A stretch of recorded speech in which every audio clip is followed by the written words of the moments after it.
I never used to believe in horror stories. I always thought they were exaggerated, created to scare people who enjoy that kind of thrill. But after what happened to me, my perspective completely changed. It was a silent night, and I had just left a party. I was too tired to walk all the way home, so I ordered an Uber to shorten the trip. As soon as I got into the car, I felt a sudden chill.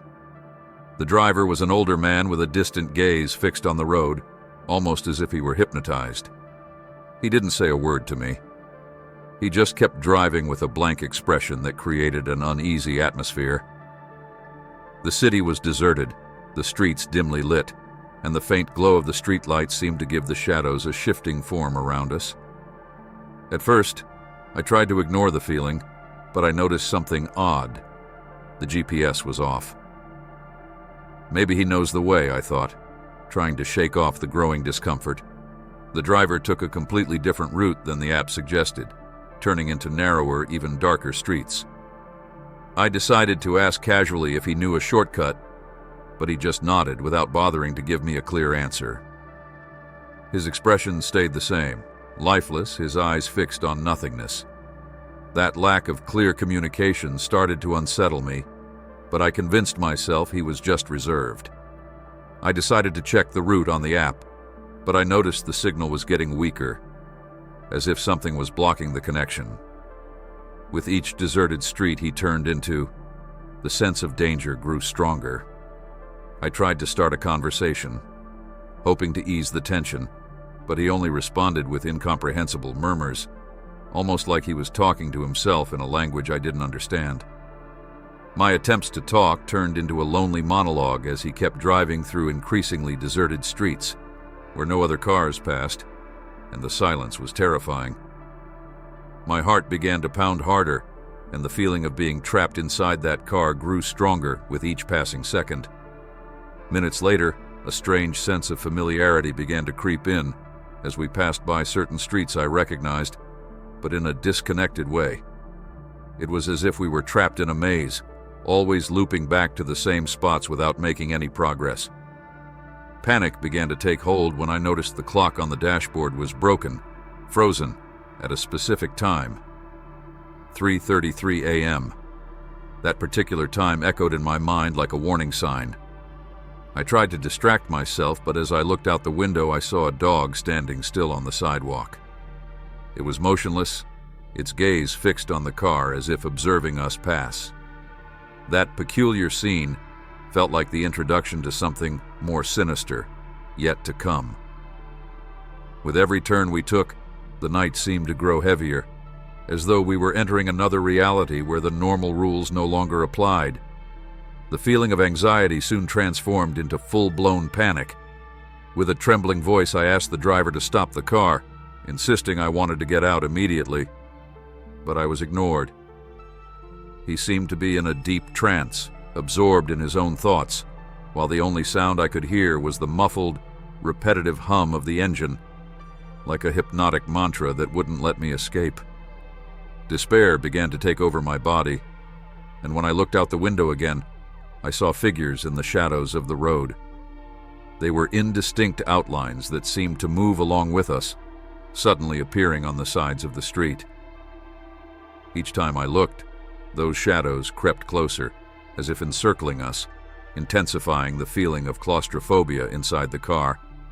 At that moment, I no longer knew if any of it was real or if my mind was conjuring illusions under the pressure of the situation. The line between reality and imagination began to blur, and I felt an intense chill run down my spine. The shadows seemed to take on form, and the idea that we were being followed became undeniable.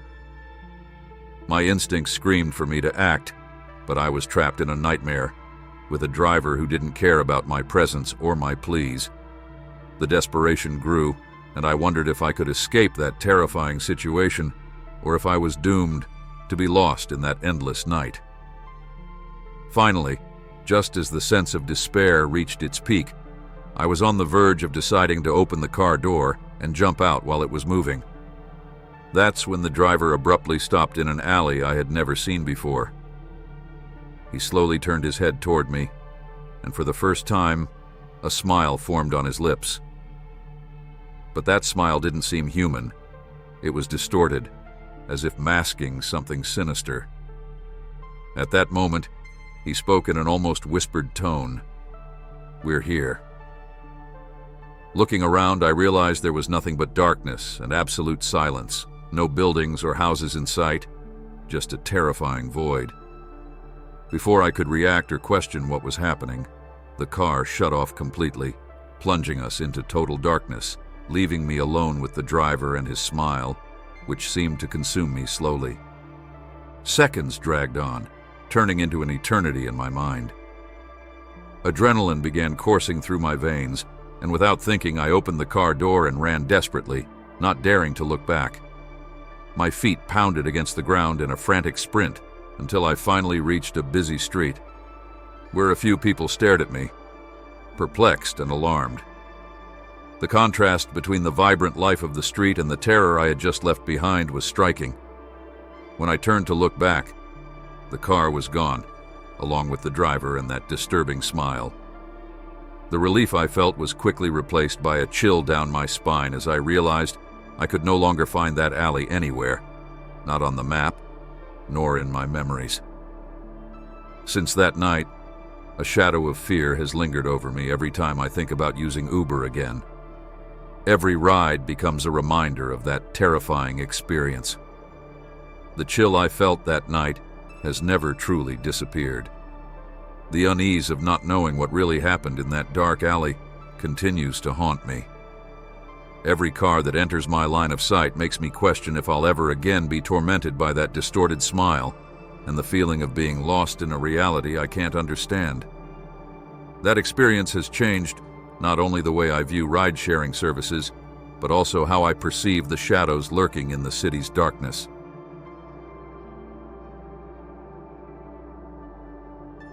It was supposed to be just another ordinary night, heading home after a party with some friends. The night was already late, and to avoid the risks of using public transportation at that hour, I decided to call an Uber. The app assigned me a driver named Daniel, whose rating was good, and the car seemed in acceptable condition. Within minutes, he arrived and parked on the curb. However, as soon as I got into the vehicle, I felt an oddness in the air. The atmosphere was heavy, almost oppressive, as if the oxygen had been sucked out. I gave a polite smile and greeted him, but he only replied with a curt, "Hello," without even looking at me. That was the first sign that something wasn't right, and a faint uneasiness began to stir inside me. During the first few minutes of the trip, the silence grew increasingly uncomfortable. Daniel was driving at an unusual speed, far too slow for such a late hour, as if hesitant to accelerate. This sluggish pace stirred a growing anxiety in me, prompting me to check the app for a better view of the route. That's when I noticed he had inexplicably veered off course, turning onto a street that wasn't part of the path. Trying to remain calm, I said, "I think you missed the turn." But he simply smiled in a disturbing way and replied, "I know exactly where I'm going." My heart started to race, and a wave of alertness swept over me. His tone was calm, but there was an underlying tension that put me on edge, as if something ominous was about to happen. With each passing minute, the atmosphere inside the car grew heavier, and I couldn't shake the feeling that I was being taken far from where I should be. The glow of the streetlights seemed to dim as we traveled through increasingly deserted streets. I debated whether to insist that he get back on track or remain silent. But his smile, that strange expression frozen on his face, made every choice feel wrong. My instincts screamed that I needed to act, but fear paralyzed my mind, making the situation even more agonizing. The combination of his eerie calmness and the unsettling detour created an almost unbearable tension, leaving me to question whether this ride would end safely or if I had stepped into a nightmare from which I couldn't wake. After that, silence once again took over the car, and the only sounds were the hum of the engine and my breathing, which was becoming heavier by the moment.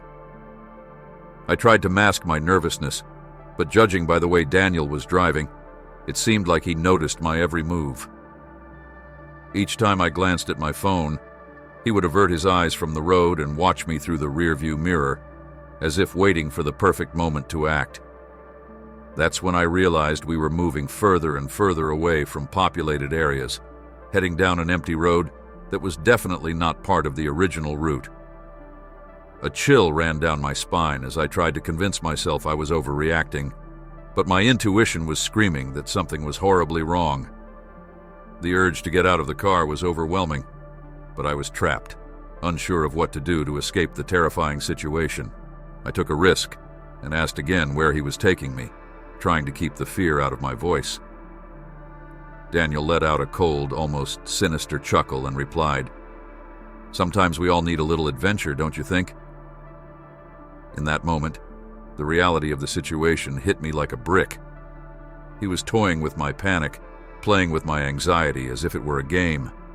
The unease morphed into sheer desperation. I glanced at the door, weighing the possibility of opening it and jumping out while the car was in motion. But he must have sensed the shift in my demeanor, because he locked the doors with a quick, chilling click. The sound of the locks engaging echoed like a warning, reminding me that I had nowhere to go. I was trapped, and the claustrophobia began to set in, wrapping around me like a vice. Adrenaline surged through my veins as I reached for the emergency button on the app, only for Daniel to abruptly snatch the phone from my hand and toss it onto the back seat, treating my panic like some sort of twisted game. The world outside seemed to fade away as the reality of this bizarre ride became disturbingly clear. My heart raced uncontrollably, and despair mingled with a rising sense of helplessness as I desperately searched for a way out. The terror became almost tangible, and the shadows along the desolate road seemed to draw closer, mirroring the dread that gripped my chest. With my mind racing and survival instincts on high alert, I knew I had to act fast. Otherwise, what was supposed to be a simple ride home could turn into something far more nightmarish.